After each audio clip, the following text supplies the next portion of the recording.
Глава администрации Беслан Эшба поблагодарил торгового представителя России в Абхазии за то, что принял приглашение обсудить ряд вопросов, связанных с экономическим сотрудничеством.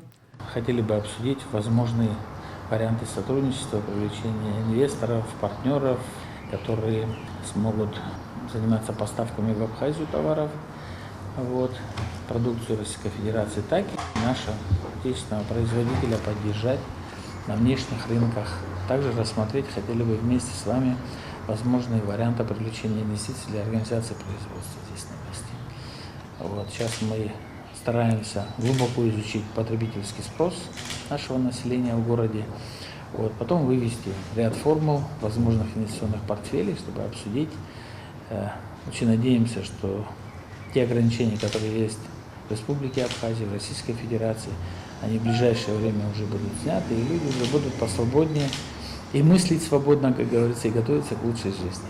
Торговый представитель России в Абхазии Владимир Некрасов отметил, что есть темы, которые нужно обсудить для снятия барьеров, которые сегодня существуют на пути развития торгово-экономических связей между Россией и Абхазией. Наш основной функционал – это содействие продвижению российского экспорта товаров и услуг и развитие производственной кооперации. Это как раз те темы, которые вы поднимали.